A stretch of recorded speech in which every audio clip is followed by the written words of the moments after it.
धरती के वो आत्मरसिक जिन्होंने अपने अत्यंत सूक्ष्म ज्ञान शैली से सरल शब्दों में संसार से उत्तीर्ण होने का जो मार्ग दिया, उस ग्रंथराज के अंतर्गत, जिसका स्वयं नाम ही रेणसार है, उस रेणसार के अंतर्गत आचार्य भगवंत ने कहा है 93वीं गाथा में, मुनिराज तत्व चिंतक होते हैं।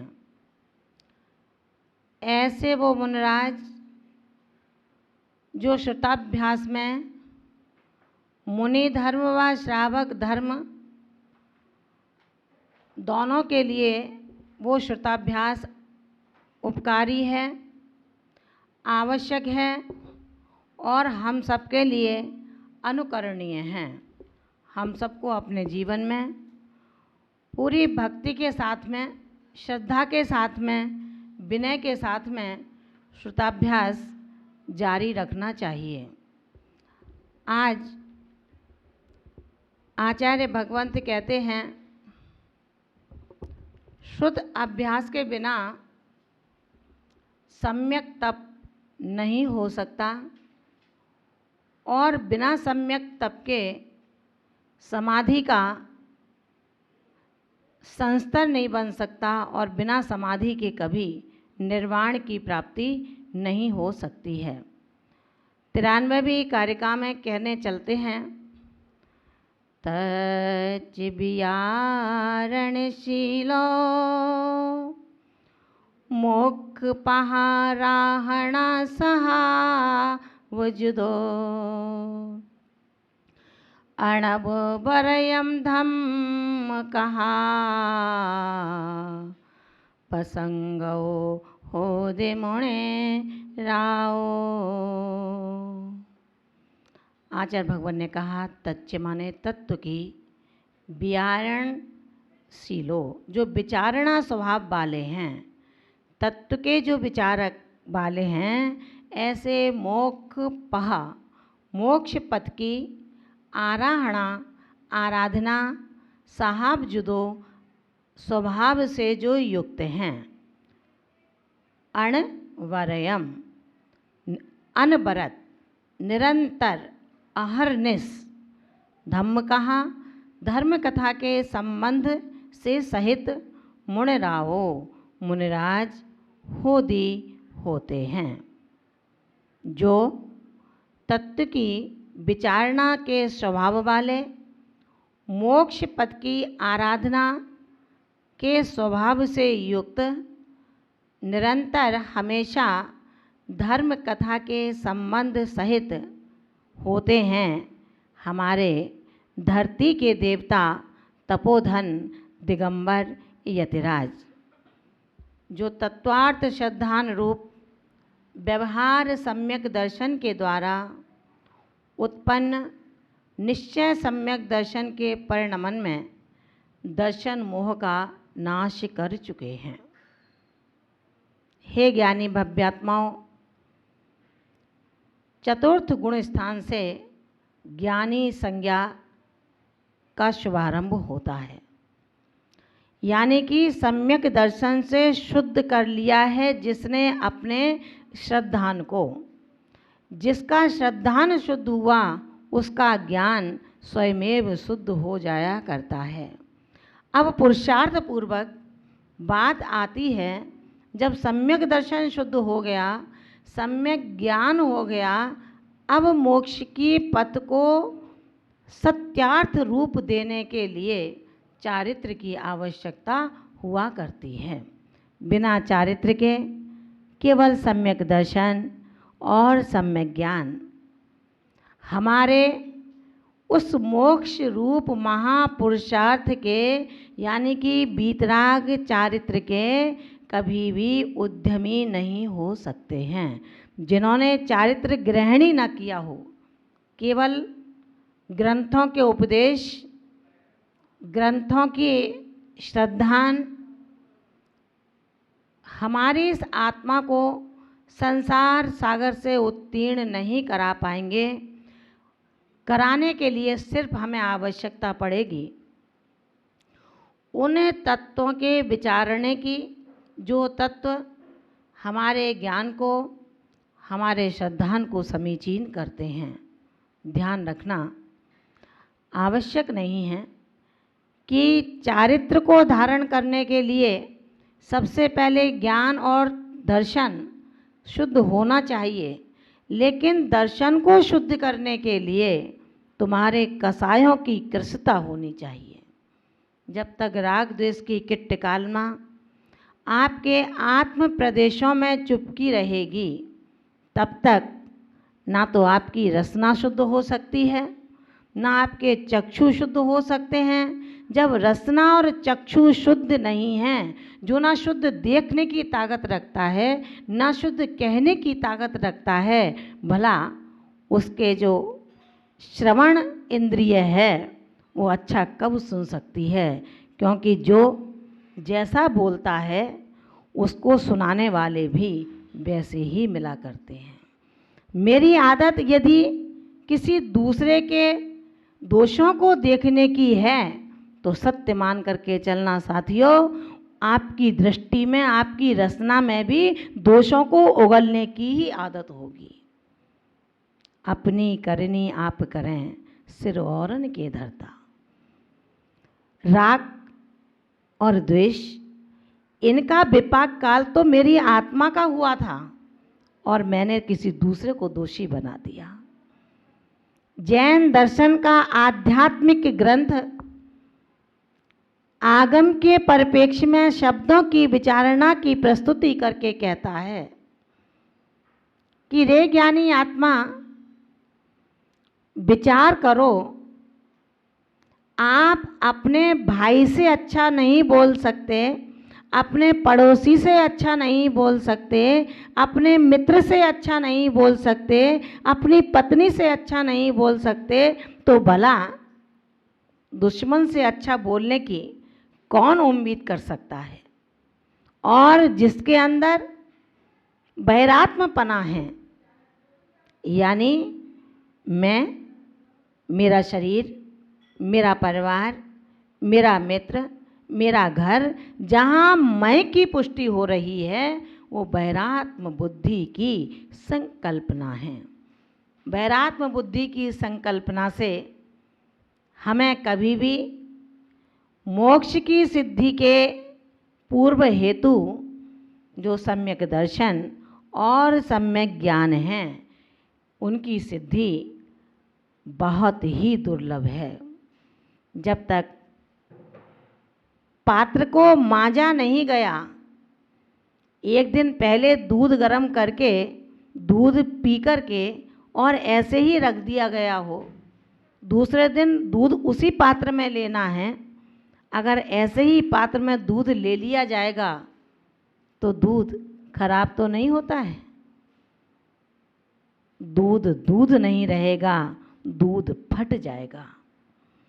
जिस तरह पात्र में लगा हुआ पुराना दूध का संसर्ग पा करके नवीन दूध अपने विकारों को ग्रहण कर लेता है, ठीक इसी प्रकार हमारे आत्म रूपी पात्र के अंदर यदि राग द्वेष रूपी बासी दूध इसी तरह चुपका रहा तो नवीन नवीन श्रद्धा रूप दूध की धाराएं विकृति के रूप का परिणमन तो कर सकती हैं, लेकिन विकृति से सुकृति देने में वो कभी समर्थ नहीं हो सकती। अपने अपने पात्रों के परमार्जन के लिए ही आचार्यों ने कहा कि श्रुताभ्यास बहुत ही आवश्यक है हमारी जिंदगी में। हम जितना श्रुत का अभ्यास करेंगे, जितना अध्ययन करेंगे, हमारी शैली अपने आप परिवर्तित होती चली जाएगी, हमारी दृष्टि अपने आप बदलती चली जाएगी, हमारी कसाई की अभिव्यक्ति अपने आप कम होती चली जाएगी। हमारी दृष्टि की विनय संपन्नता स्वयमेव झलकने लगेगी, प्रतिबिंबित होने लगेगी। हम ये विचार ना करें कि गुरु के साथ में रहते हैं इसलिए गुरु की वंदना कैसे करें। पहले हम भी यही सोचा करते थे, थोड़ा मौका मिलता अलग रहते तो शायद होता। लेकिन याद आया मुझे कि चंद्रगुप्त जैसा शिष्य जब अपने गुरु भद्रबाहु स्वामी के चरणों में अहर्निश सेवा में लगा रहा, ऐसी सेवा का अवसर हमें प्राप्त हुआ है।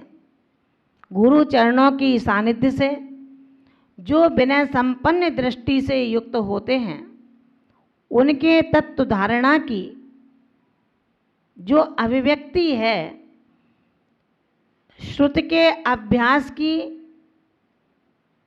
जो शक्ति है, श्रुत अभ्यास के प्रति जो श्रद्धान है, नित्य रोज एक ग्रंथों को पूरा करके नवीन नवीन ग्रंथों को हम पढ़ना चाहते हैं। आचार्य भगवंत कहते हैं, सच मित्र बस ये ही परिणति तेरी, अनंत मिथ्या और अनंतान बंधी को कृष्य करके तुझे समीचीन दर्शन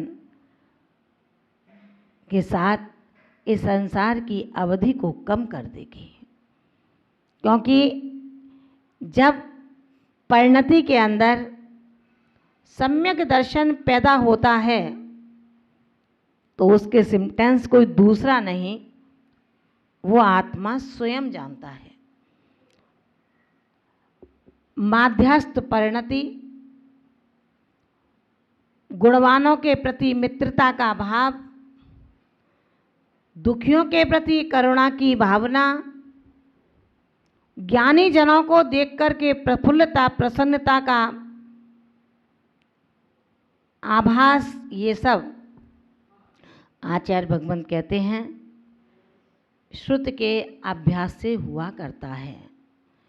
उन्होंने कहा कि इतने गहरे उतर जाओ, जितना जितना श्रुत का अभ्यास होता चला जाएगा, व्यक्ति अपने विभाव परिणति को उतना ही छोड़ता चला जाएगा। कहा है कर्म करो तो फल मिलता है, आज नहीं तो कल मिलता है।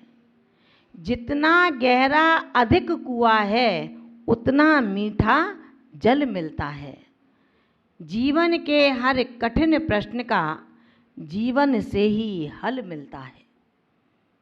मत चिंता करो उपहास करने वालों की, मत चिंता करो निंदा करने वालों की, मत चिंता करो ईर्ष्यालु व्यक्तियों से। मुझे याद है वो क्षण जब व्यक्ति नितांत अकेला होता है, कोई उसके साथ नहीं होता। ऐसी परिस्थिति में ज्ञान से भी वो हीन है, निश्चित रूप से वो उपहास का पात्र बनता है ज्ञानियों की दृष्टि में।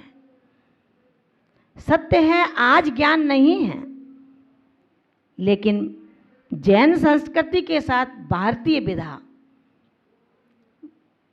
कहती है कि रे दंभी, किसका दंभ करता है, किसका उपहास उड़ाता है। तू क्या समझता है जो आज ज्ञानी है वो तो ज्ञानी रहेगा, लेकिन जो आज ज्ञानी नहीं है वो कल ज्ञानी बनेगा।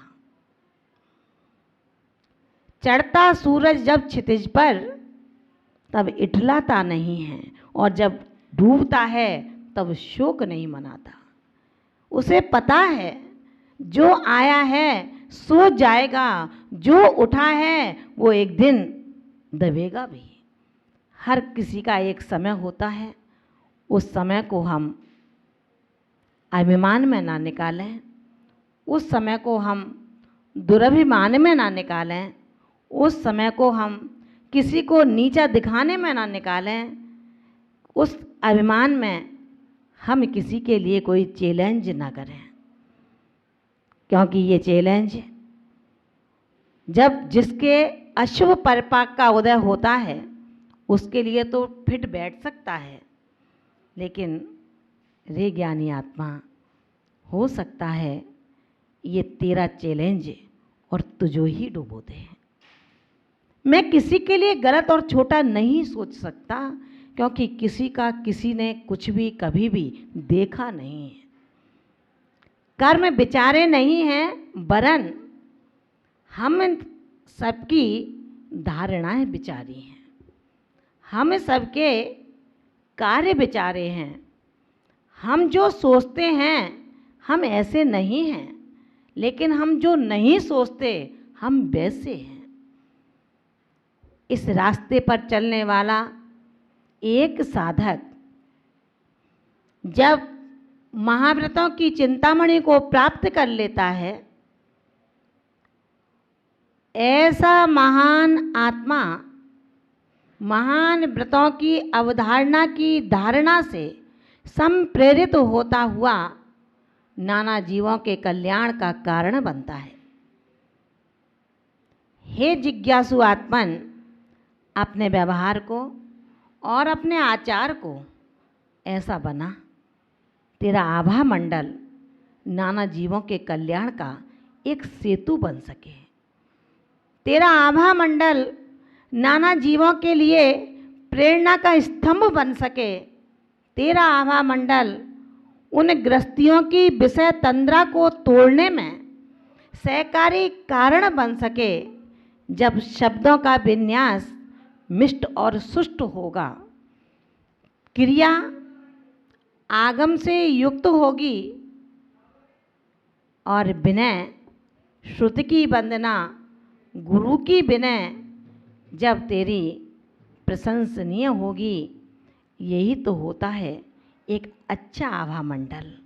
आचरण से आभा मंडल का जन्म होता है, सदाचरण से भूमंडल पर जन्म होता है। हम अपने आभा मंडल को सुष्ट और पक्के बनाते हुए अपने आचरण की ओर ध्यान दें। तेज स्वर और बहुत शब्द आपकी विद्वता के कारण नहीं हो सकते। तेज और बहुत अधिक तो एक जो नट का खेल दिखाने वाले होते हैं वो भी बहुत बोलते हैं, लेकिन हे संसार के बैरागी आत्माओं, आप नट नहीं हैं, आप कर्मठ हैं।